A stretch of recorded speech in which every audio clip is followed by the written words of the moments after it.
Oui, bonjour les camarades, syndicat CGT de la Bibliothèque nationale de France. Si on est venu aujourd'hui à une douzaine, c'est parce que la rage, vraiment. 270 suppressions de postes depuis 2009, des tensions dans les services, de l'apparition du burn-out à la BNF, chose qu'on n'avait jamais vue jusqu'à maintenant, des agents qui prennent 3 mois d'arrêt maladie après avoir explosé en plein vol, pas de DRH depuis le début de l'année, une DRH décapitée, la moitié des personnels sont partis. Aujourd'hui, on commence à avoir des erreurs sur les fiches de paye, des publications de postes qui sont pas là, des collègues qui sont pas remplacés parce qu'il y a des erreurs sur les publications de postes.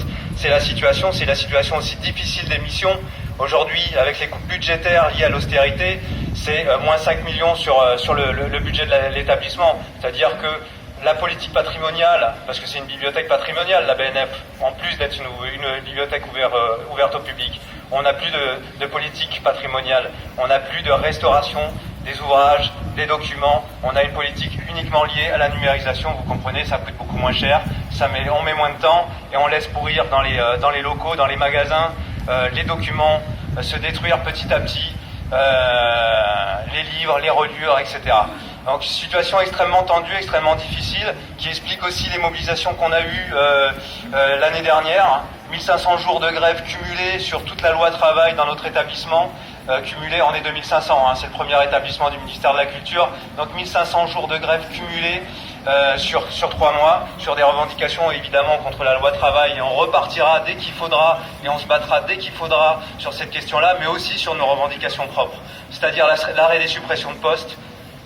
Évidemment, quand on fait 1500 jours de grève, on gagne des choses. La lutte, ça paye. On a gagné l'arrêt des suppressions de postes pour 2017, la signature d'une 60aine de CDI pour les plus précaires d'entre nous, une réduction notable de la précarité dans l'établissement.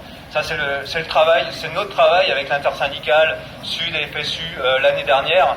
Évidemment, vu le contexte qui s'annonce, la suppression des 120 000 ou 140 000 postes à nouveau dans la fonction publique, moi je dis à tout le monde, n'hésitez pas, battez-vous, ça paye de se battre, il faut arrêter de se laisser faire, il faut continuer à se mobiliser, il faut continuer à se battre. Merci.